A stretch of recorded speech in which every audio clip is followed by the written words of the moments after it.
No ano de 2019, eu fiz um desafio que foi com a Maia Andrade, foi o desafio da pulseira vermelha. Talvez vocês já conheçam esse desafio, onde a gente coloca uma pulseira vermelha no braço e a gente passa ali 30 dias se policiando para não reclamar das coisas. A gente também cria um hábito de fazer todos os dias algo que nos faça sentir bem, e ali eu posso dizer que foi uma das experiências mais marcantes da minha vida. Por quê? Porque eu estava no processo ainda de me conhecer, eu estava no início no meu autoconhecimento. Então, para mim, foi um pouco difícil, porque eu não sabia direito o que eu estava fazendo, mas ao mesmo tempo foi muito diferente de tudo que eu já tinha feito durante a minha vida, porque eu vivia no piloto automático.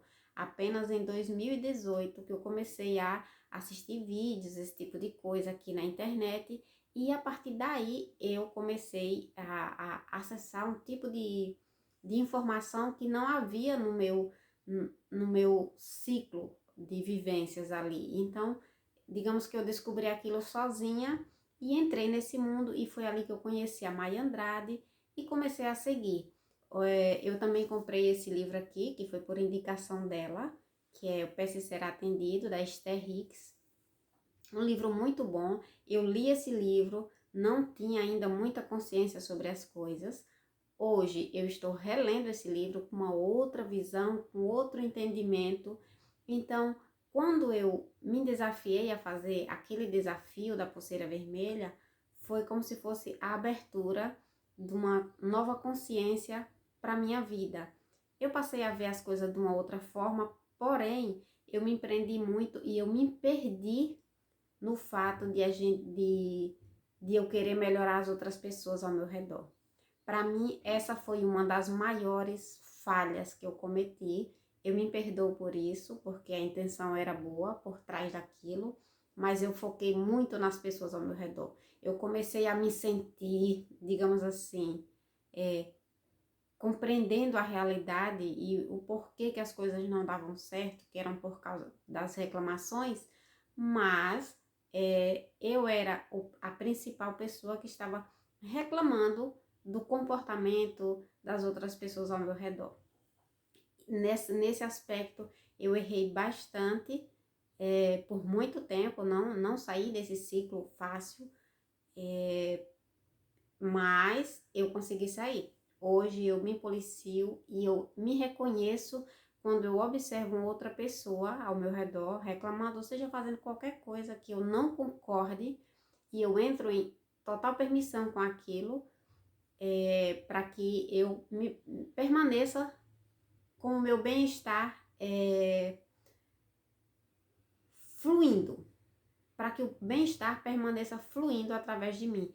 Eu deixo que a outra pessoa seja ela, porque eu também quero ser eu. Eu permito que a outra pessoa seja livre, porque eu também quero ser livre. Esse não é um ponto fácil da gente chegar. Por quê? Porque nós somos treinados e condicionados a reclamar do que a outra pessoa está fazendo, e aquilo, a gente viu os nossos pais, os nossos vizinhos, os professores, todo mundo está reclamando, tentando controlar o outro. Então isso se torna um padrão na nossa vida, onde a gente precisa encerrar esse padrão. Esse foi um dos padrões mais difíceis de ser quebrados, por causa que eu já vinha muito tempo vivendo isso, onde a gente observa o outro e tenta controlar aquilo que o outro deve ou não deve fazer. Então, sair desse ciclo foi uma liberdade para mim.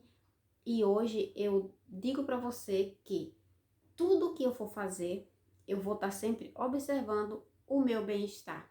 Muitas vezes, em alguns períodos, eu entro nesse estado ainda de observar o que o outro está fazendo e acreditar que eu poderia dar sugestões para que ele fizesse diferente. E quando eu faço isso, eu me sinto muito mal depois. Eu tomo consciência daquilo que eu fiz e eu reconheço que eu invadi o livre-arbítrio do outro. Eu perdi a conexão comigo mesmo para tentar controlar o outro. Isso é muito ruim para mim. Eu me sinto muito mal depois. Então, esse é um indicativo de que eu, naquele momento onde eu dei conta da vida da outra pessoa, que eu tentei cuidar da vida da outra pessoa, acreditando que eu poderia ajudá-la a ser melhor ou a fazer aquilo de uma forma melhor, eu perdi a conexão comigo mesma, porque não faz sentido nenhum a gente querer que o outro faça as coisas do jeito que a gente acha que é o certo, porque não faz sentido. Nós não temos a mesma ótica que o outro tem, ele está fazendo o melhor com a capacidade que ele tem naquele momento, com a capacidade de consciência que ele tem naquele momento, do mesmo jeito que quando eu fazia as minhas coisas erradas, que eu tentava consertar o jeito do outro, eu estava fazendo o meu melhor com a capacidade que eu tinha naquele momento. E é por isso que é tão importante a gente se perdoar todas as vezes que a gente tenta invadir o livre-arbítrio do outro. Reconhecendo que no momento que o outro invade o nosso livre-arbítrio, a gente reage, a gente não gosta, ninguém gosta de ser controlado pelos outros, conscientemente. Embora a maioria das pessoas no mundo, mesmo sem saber, elas vivem controladas por um sistema, algo que alguém disse, o que os pais falaram, o que a escola fala, o que os chefes falam. Então, desse ponto, enquanto a gente está inconsciente, a gente acredita que está seguindo a nossa, fazendo o que a gente quer, e no fundo a gente está obedecendo padrões. No momento que a gente quebra rasga esse véu, essa cegueira de viver controlada por padrões, pelos nossos padrões, a gente cria novos padrões, só que dessa vez escolhidos por nós mesmos.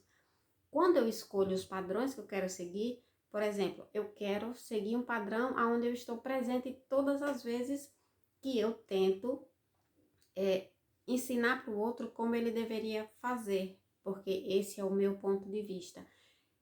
Quando eu faço isso, eu percebo automaticamente e eu tento me corrigir ali mesmo. Muitas vezes, eu ainda entro em debate com a outra pessoa, tentando convencer, tentando mostrar o meu ponto de vista, mas eu sempre percebo que aquilo me faz muito mal. Depois, na maioria das vezes, depois, mas algumas vezes ainda acontece durante a conversa ali. Eu já começo a sentir um desconforto. Eu não sei exatamente em que parte do meu corpo, ainda não prestei atenção qual a parte do meu corpo, mas eu acredito que aqui pela parte do estômago eu sinto um desconforto e eu já percebo, estou invadindo o livre-arbítrio do outro. Do mesmo jeito que eu não quero que invadam o meu, eu também não vou invadir o livre-arbítrio do outro. Então, como eu percebo isso, eu tento cortar automaticamente, até que isso se torne o meu padrão de vida, o padrão que eu quero viver. É desse jeito que eu quero viver, é permitindo que o outro seja o que ele quiser ser, para que eu também seja o que eu quiser ser. E isso me deixa me sentindo bem. É o que eu tento fazer todos os dias, é viver permitindo que o bem-estar flua através de mim. Então, se você também já passou por isso, sente que ainda tenta controlar a vida do outro, e isso lhe faz se sentir mal, se deixa você com raiva, com alguma outra sensação que você reconheça, acredite, é justamente porque a gente está tentando invadir o livre-arbítrio do outro, coisa que a gente não gosta que faça com a gente. Então, é aquela coisa, né? Eu só quero fazer o outro aquilo que eu quero que o outro faça comigo. Então, eu quero que o outro permita que eu seja livre com os meus pensamentos e eu também preciso permitir que o outro seja livre. Então, era isso que eu queria compartilhar nesse vídeo hoje. Gratidão por assistir e até o próximo vídeo. Forte abraço!